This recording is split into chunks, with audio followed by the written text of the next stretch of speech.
Hey guys, how's it going? So it's been a while since I've made a Yu-Gi-Oh video, but I figured I would make one on the deck that I was messing around with right now. So obviously it's a Necroface deck. Necroface got a pretty big boost from the current ban list with Allure of Darkness and Gold Sart going to 3. If you guys don't know what Necroface is, basically the goal of the deck is to banish as many cards as you possibly can through cards like Necroface, Allure of Darkness, Gold Sark, and Pot of Cupidity because Gren Maju Daiza gains 400 attack and defense for each banished card. So he's kind of your win condition. So that's kind of the gist of Necroface decks. So I was testing it when these two cards came off the list, and it was good, but it wasn't anything like mind blowing. But we're actually getting a new card which maybe could break the deck. It's called All Consuming Glutton. So this card gives a lot of speed to the deck, and it's actually kind of scary now. So how this card works, you can special summon it from your hand by banishing 5 or more cards from your hand, field, or extra deck. Obviously, you're going to choose your extra deck. So you just have 15 random fusion cards in your extra deck. And so you summon him by banishing 5 or more. So you could just do 5, but you could also do all 15, which would give a huge boost to this card if you had him. Also, so that's like its main use, just to kind of speed up the banishing plays. But also, it's not really a bad card on its own. So you can't tribute him or use him for synchros or fusions or XYZs. But when he battles a monster at the start of the damage step, you can banish that opponent's monster face down.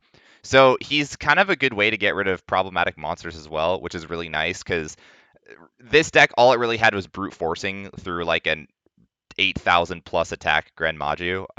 So he provides a lot of help with that, I guess, too. But so that's kind of the main reason I was messing with this deck, and it's really good, honestly. I think it's pretty decent. Also, I was trying a small engine of. I played Foolish Burial and this new Fairy Tale card. So if this card is in the graveyard, you can banish 7 other cards from my hand, field, or graveyard to special summon it, and then it's got like a Book of Moon effect when it's summoned.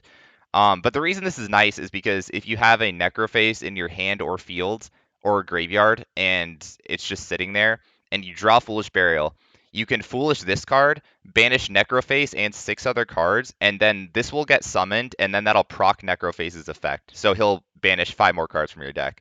Um, Alternately, it's not even really that bad if you draw this card, because if you draw this card, once it gets into the graveyard, and then if you draw Foolish, then you just Foolish a Necroface, and then now both are in the graveyard, so it doesn't really matter. So even drawing this card isn't a huge deal. You have ways to get it in the graveyard, obviously. Play Twin Twister, and Return from, or Different Dimension Reincarnation, sorry. Not Return from the Different Dimension, that card is banned. So those are ways to get that in the graveyard, which is really nice. Obviously, I play Soul Absorption, so 500 life points gained for each card that's banished. I've gotten up to like 50k life points. It's just insane how high you can climb.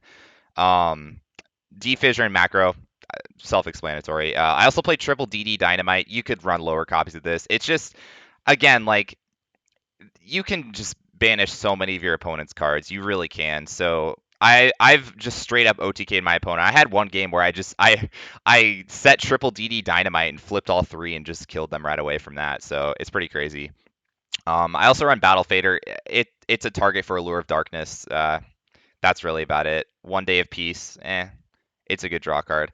I've been messing around with 3 card of Demise. I'm not sure how I like this. I could see myself switching those out for 2 Maxis and Regeki, because Card of Demise doesn't really work with Battle Fader or All-Consuming Glutton, but then at the same time, Maxi doesn't work with Defissure or Macrocosmos. So you kind of have to pick your poison. Either way, I don't know. Either way, they'll be good, but it's kind of up to you.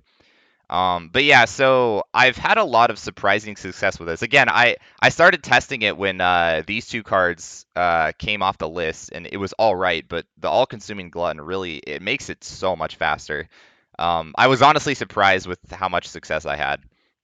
But yeah, so I'd say just try out the deck. Let me know if you have any success with it. Again, I think it could. I don't want to say it's meta. I don't want to make that call. I don't think it is. It might not be, but I wouldn't be surprised if you could see a deck like this topping a regional somewhere. Because again, it'll take you by surprise. That's for sure. It will really take you by surprise if you're not prepared for it. But oh, I also should mention you absolutely have to play Moki Moki King in your extra deck. I just don't ask questions, but it's mandatory. But yeah, so again, test the deck. Let me know if you guys are having success with it, and yeah, again, I'm sorry I haven't made a video for a while.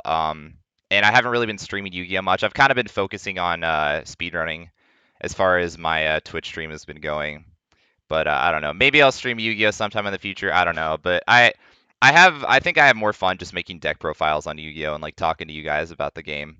But yeah, either way, I appreciate the support recently. Again, I know there hasn't been a lot of Yu-Gi-Oh content from me, but a lot of people have still been sticking around for my live streams, and it really means a lot. I do appreciate it, guys.